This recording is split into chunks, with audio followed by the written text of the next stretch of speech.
We were told America was dim, decadent, a nation in blackout, and decline.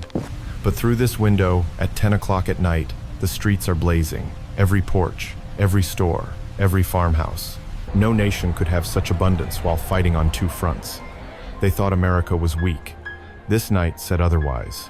We stepped down from the train expecting darkness. Instead, the light kept going like it would never end. They thought America was weak. This night said otherwise. May 13th, 1943, Tunisia. General Jürgen von Arnim surrenders the last Axis army in North Africa. Between 250,000 and 275,000 German and Italian soldiers laid down their arms. They were the veterans of Rommel's Afrika Korps. Men who had driven the British back to Egypt now marched into captivity.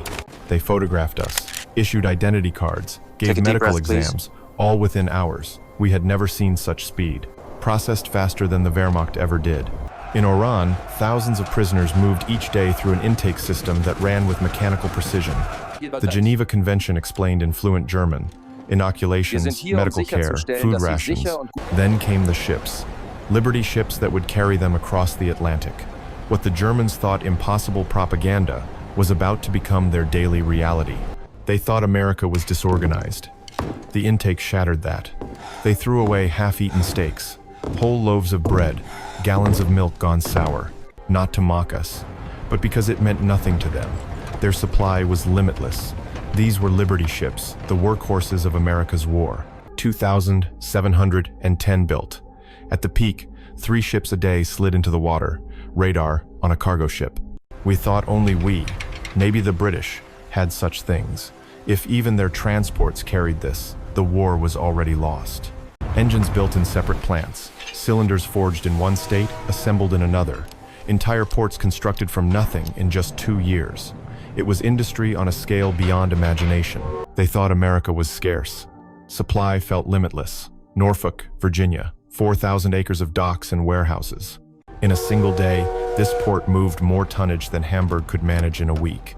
Here, even dock workers drove to work. In Germany, private cars were luxuries reserved for the elite. The Volkswagen promised to the people since 1934 remained a dream, with fewer than 1,000 ever delivered. We boarded like tourists, not prisoners.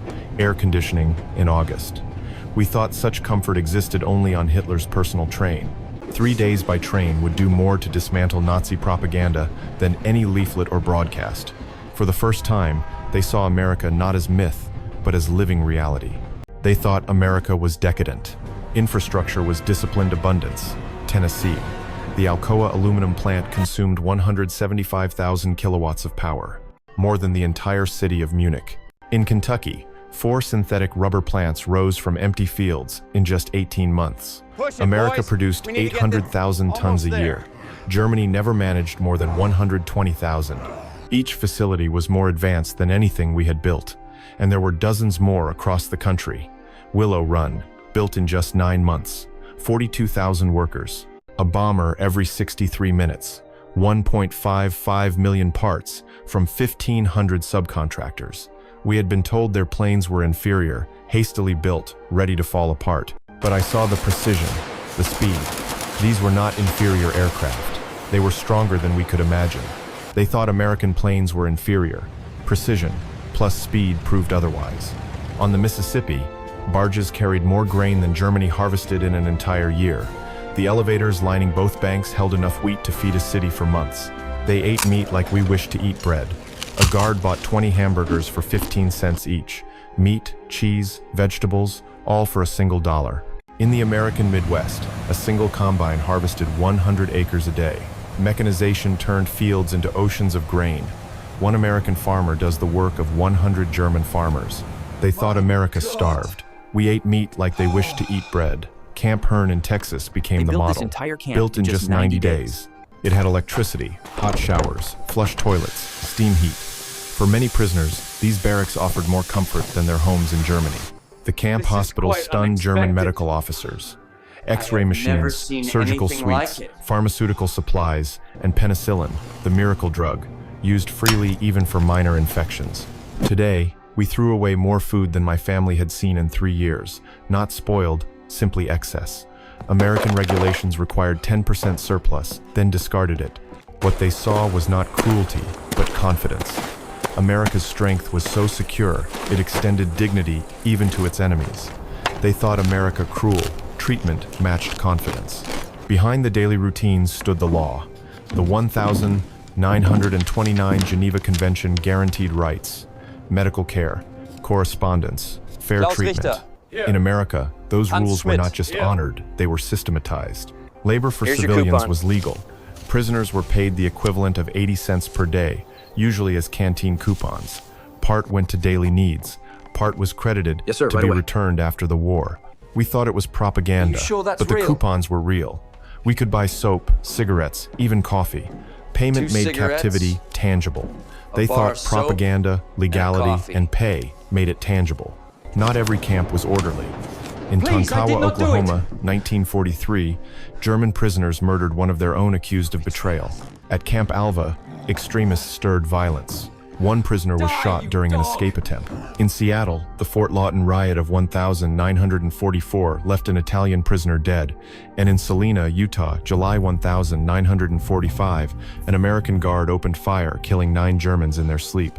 These tragedies were exceptions rare, but real. Out of more than 370,000 German POWs, such incidents stood out precisely because the wider system remained stable, lawful, and overwhelmingly humane. They thought we'd hide flaws. Naming them proves confidence. Behind the fences, another battle began. At Fort Kearny, Rhode Island, the Special Projects Division launched a secret re-education program. From here, the German-language paper Der Ruf reached over 140 camps. It spoke not of propaganda, but of democracy, economics, and literature. Universities joined in. The University of Chicago sent correspondence courses. Stanford dispatched professors, some Jewish refugees from Germany who taught science without bitterness. For many, it was the first glimpse of knowledge unchained from ideology. They showed us films of their own suffering, their own criticism. In Germany, such honesty meant death. Here, it was considered strength.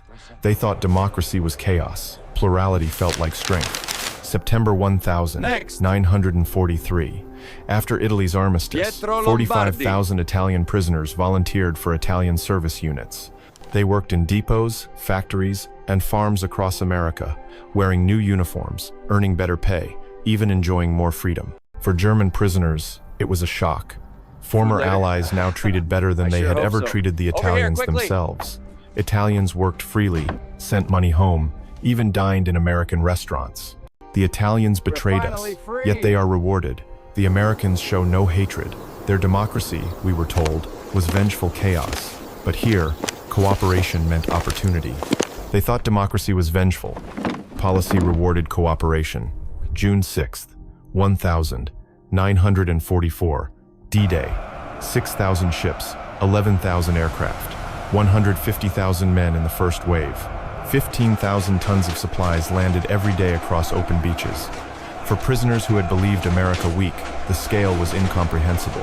The arsenal of democracy was no longer theory, it was reality on film. We thought we were warriors for a cause. We discovered we were tools of criminals. They thought myth, reality, overwhelmed mythology. Between 1945 and 1946, more than 371,000 German prisoners began their journey home. Camp Shanks in New York became the great hub of repatriation. Tens of thousands passed through on their way back to a shattered Germany. They returned to ruins, but carried knowledge of abundance, democracy, and efficiency. Many became teachers, engineers, diplomats. Their experiences in America helped seed the Wirtschaftswunder West Germany's economic miracle of the 1,950 seconds. We thought defeat ended our story. Instead, it began reconstruction. We returned not as conquerors, but as students of democracy. They thought defeat ended their story. It started a reconstruction. From the moment they saw the lights of Texas, to the factories that built bombers by the hour, to the Christmas dinners shared with enemies, German prisoners of war encountered something far more devastating to Nazism than any weapon. They encountered abundance. They encountered dignity.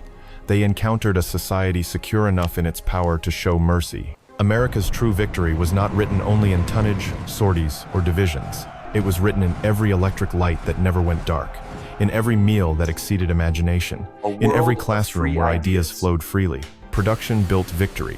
Law and dignity built legitimacy. never thought I would Humanity say this, turned but I quite enemies like into it here. partners. We came as enemies, as Nazis, as believers in a lie. We left as friends, as Democrats, Goodbye, as men friend. who had seen Take the care. truth. We were Here you not go. converted by Thank propaganda. you. We were converted by prosperity.